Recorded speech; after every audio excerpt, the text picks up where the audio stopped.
بسم اللہ الرحمن الرحیم نحمدہ ونصلی ونسلم علی رسولہ الکریم اما بعد ومنها الاسناد الیہ هو بالرفع عطف علی الدخول لا علی مدخولہ۔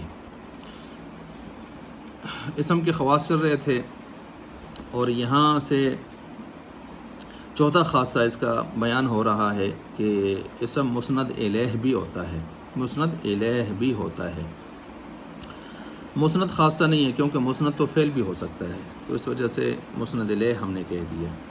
اب یہاں پر یہ جو عبارت آپ کے سامنے پڑھی گئی ہے تو اس عبارت کے حوالے سے کچھ اشکالات و جوابات، سوالات و جوابات آپ کے سامنے پیش کیے جا رہے ہیں۔ سب سے پہلی بات تو یہ ہے کہ ہوا بالرفع انہوں نے فرما دیا ہے، ہوا بالرفع، تو یہ ایک سوال کا جواب ہے۔ سوال یہ ہے کہ الاسناد جو یہاں پر چوتھا خاصہ لایا گیا ہے، اس کا عطف پیچھے جائیں گے تو جیسے پیچھے دخول کے نیچے ہم داخل کرتے آئے ہیں، تنوین کو داخل کیا، جر کو داخل کیا، لام کو داخل کیا، شروع میں لام داخل تھا، تو پھر اس کے بعد کرتے کرتے اسی ترتیب سے ہم یہ الاسناد الیہ اس کو بھی اس کے نیچے داخل کر دیں گے۔ تو جب اس کے نیچے یہ داخل ہوگا دخول کے نیچے، تو مطلب یہ ہے کہ اسناد کا داخل ہونا۔ حالانکہ اسناد کا داخل ہونا کیسے ہو سکتا ہے؟ اسناد تو ایک معنوی چیز ہوتی ہے، معنوی چیز جو نظر آنے والی نہیں ہوتی، مان لی جاتی ہے۔ تو جب معنوی چیز ہوتی ہے تو معنوی چیز میں دخول، لحوق، یہ چیزیں تو متصور نہیں ہو سکتی، تو آپ نے کیسے اس کو دخول کے نیچے داخل کر کے جو ہے یوں کہہ دیا کہ اسناد کا داخل ہونا؟ تو اس کا جواب دے رہے ہیں۔ اس کا جواب یہ ہے کہ بھائی یہاں پر ہوا بالرفع، اس کو ہم الاسنادو پڑھیں گے، الاسنادی نہیں پڑھیں گے کہ دخول کے نیچے داخل کر دیں پچھلوں کی طرح، تنوین وغیرہ لام کی طرح۔ الاسنادو اس لیے پڑھیں گے کہ اس کا عطف ہم دخول کے ماتحتی میں نہیں کریں گے، دخول ہی کے اوپر کریں گے جا کے۔ خود دخول پر جب ہوگا تو دخول کے ساتھ اس کے نیچے ذیل میں نہیں آئے گا، دخول کے ساتھ برابر درجے کا کھڑا ہو کر آئے گا۔ کیا مطلب ہوگا؟ اب معنی اس کا یہ بن جائے گا کہ اسم کا خاصہ ہے لام کا داخل ہونا، اور اسی طرح کا ایک خاصہ ہے اسم کا مسند الیہ ہونا۔ تو مسند الیہ ہونا، یہ ہم نے اس کو دخول کے نیچے داخل نہیں کیا بلکہ دخول کے قائم جو ہے برابر اس کو کھڑا کر کے لایا ہم نے، تو دخول والا اعراب جو اس کو پیش تھی تو وہی پیش اس طرح کی اس پر بھی آ گئی۔ لہٰذا آپ کا اشکال ختم ہو گیا کہ دخول اس میں کیسے ہوتا ہے، اس کے ساتھ کیسے صفت دخول کی متصف ہو سکتی ہے، یہ تو معنوی چیز ہے۔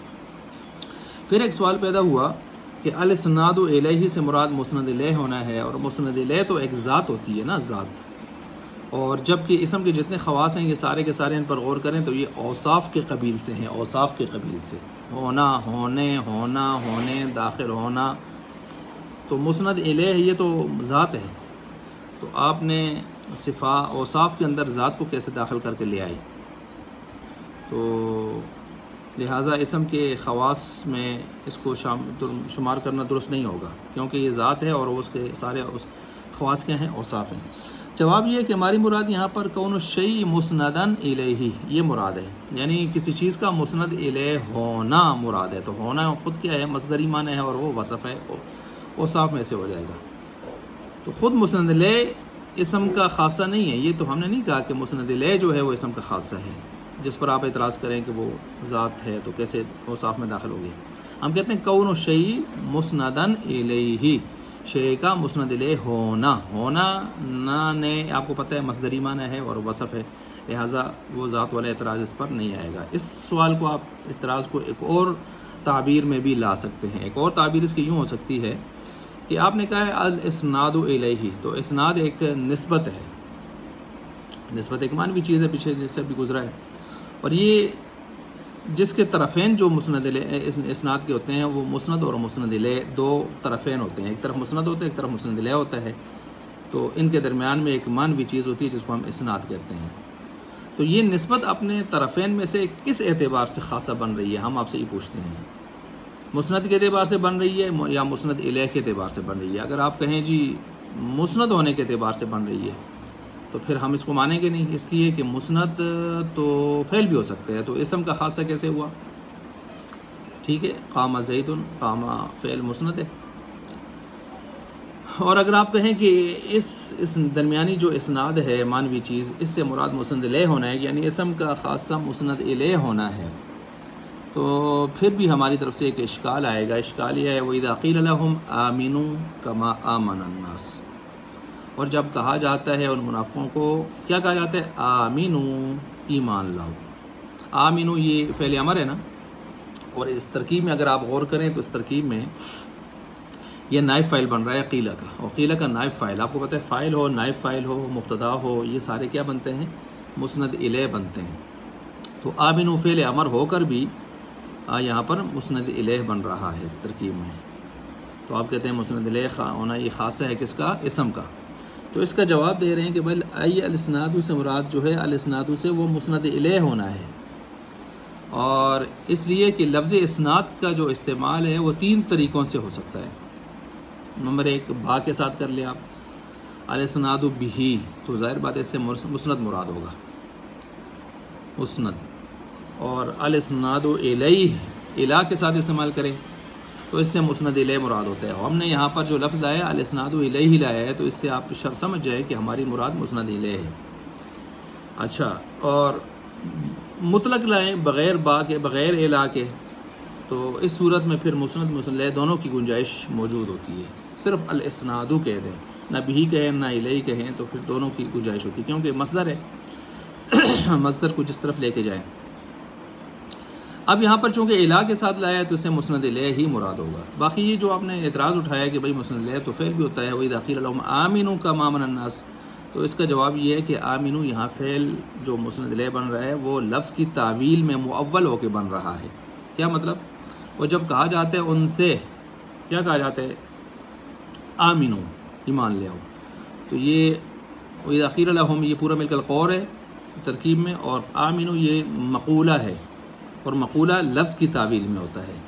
تو ان سے کہا جاتا ہے آمینو، یہ مقولہ کہا، یہ لفظ کہا جاتا ہے، یہ کلمہ کہا جاتا ہے، یہ جملہ کہا جاتا ہے. تو یہ جملہ لفظ کلمہ ٹھیک ہے کی تعویل میں جب مؤول ہوگا تو یہ فعل کے معنی میں یہ فعل نہیں رہے گا. فعل تو اپنے اندرونی ساخت میں ہے، بیرونی ساخت میں جب ہم ترکیب میں اس کو لے رہے ہیں تو یہ تعویل لفظ کے ساتھ ہو کے آ رہا ہے. لفظ آمینو ٹھیک ہو گیا، یعنی جب ان سے کہا جاتا ہے لفظ آمینو تو لہٰذا یہ اسم بن جاتا ہے. پھر لفظ آمینو کی تعویل میں کریں تو یہ کیا بن جاتا ہے؟ اسم. اور اسم جو ہے مسند الیہ تو بن سکتا ہے. وَإِنَّمَا اخْتَصَّ، یہاں سے مصنف یہ بتا رہے ہیں کہ مذکورہ جو خاصہ کا جو خاص ہے اسم کے ساتھ، کیوں خاص ہے یہ مسند الیہ ہونا؟ تو اس کی وجہ یہ ہے کہ فعل کو تو واضح نے جو وضع کیا ہے وہ تو ہمیشہ مسند الیہ مسند ہونے کے لیے کیا ہے کہ وہ مسند ہی رہے گا. کیونکہ اگر اس کو مسند الیہ بناتے ہیں فعل کو تو خلاف وضع لازم آتا ہے، اور ظاہر بات ہے خلاف وضع تو ٹھیک نہیں ہے. ایک چیز کو جس مقصد کے لیے اس پر وضع کیا گیا آپ اس کو اسی پر رکھیں گے، اس کو آگے پیچھے دائیں بائیں کریں گے تو یہ غلط ہوگا، ناجائز ہوگا، غلط ہوگا. اور ویسے بھی دیکھیں فعل وصف ہوتا ہے، ذات نہیں ہوتی. فعل ایک وصف ہے. مسند الیہ جو ہوتی ہے وہ ذات ہوتی ہے. مسند الیہ جو ہوتا ہے وہ کیا ہوتا ہے؟ ذات ہوتا ہے. تو خالص وصف جو ہے وہ مسند الیہ بن ہی نہیں سکتا. ٹھیک ہے، یوں سمجھے مسند جو ہے وہ ایک پنڈ ہوتی ہے، ایک بوجھ ہوتا ہے، اٹھانے والا اس کو مسند الیہ وہ ہوتا ہے. تو بوجھ والے کو نہیں اٹھاتا، بوجھ والا بوجھ کو اٹھاتا ہے، بوجھ والا مسند الیہ ہوتا ہے. ٹھیک ہو گیا.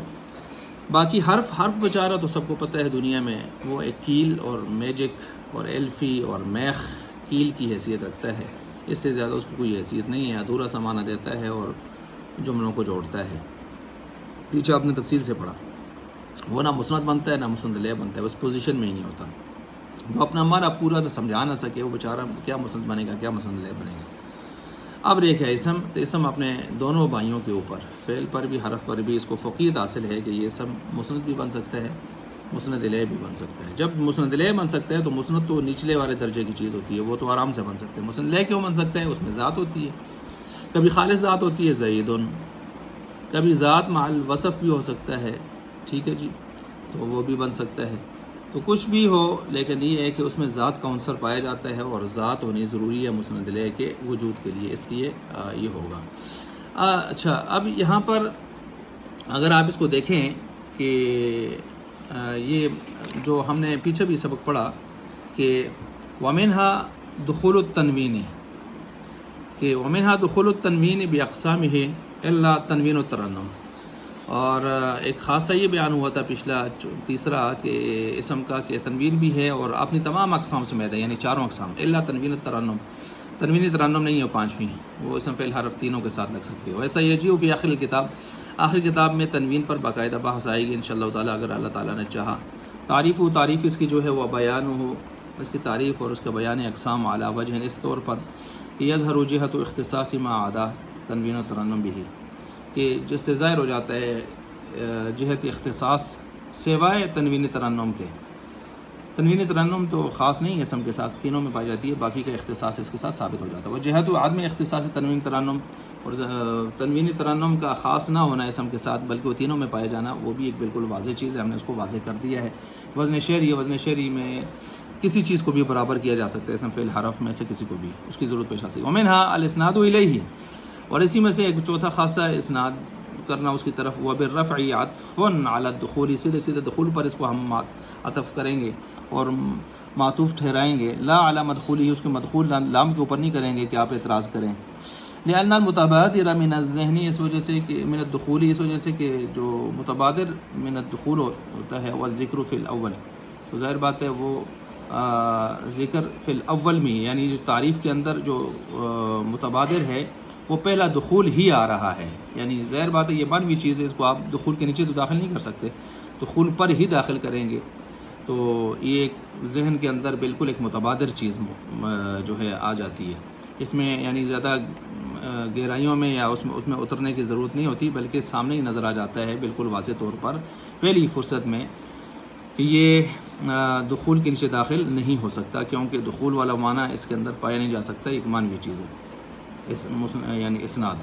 او اللحوق بالآخر، یعنی اس میں دخول لحوق کا تصور ہی نہیں پایا جا سکتا بالآخر۔ وکلاہما منتفیان فی الاسناد، اور ظاہر بات ہے یہ دخول اور لحوق یہ دونوں معنی منتفی ہے اسناد کے اندر، اسناد ایک معنوی چیز ہے۔ وقذا فی الاضافتی، اور اسی طرح اضافت میں بھی، والمراد به کون الشیء مسند الیہ، اور ہونا اس کا مسند، تو مسند الیہ تو ذات ہے لیکن وہ مراد نہیں یہاں پر اسم مسند الیہ، بلکہ یہاں پر مسند الیہ ہونا مراد ہے، وہ وصف ہے، مصدری اور وصفی معنی ہے۔ وَإِنَّمَا اخْتَصَّ هَذَا الْمَعْنَى بِالْاسْمِ، اور خاص ہے یہ معنی اسم کے ساتھ مسند الیہ ہونے کا، لأن الفعل، اس وجہ فعل قد وضع، وہ تحقیق وضع کیا گیا ہے، لأن يكون ابدا مسندا فقط، کہ ہمیشہ وہ کیا ہو، مسند ہی ہو صرف۔ فلو جعل یا فلو جعل مسندا، پس اگر اس کو بنا دیا جائے مسند الیہ، مسندا الیہ، یلزم خلاف وضعہ، تو وضع اس کی ہوئی ہے مسند کے لیے، اور آپ اس کو اگر مسند الیہ بناتے ہیں تو یہ خلاف وضع لازم آئے گا۔ ومنها، اور اس میں سے بھی ہے الاضافۃ، کون شیء مضافا ہونا، مضاف الیہ ہونا، یہ بھی آگے ایک اس کا خاصہ بیان ہو رہا یہاں سے۔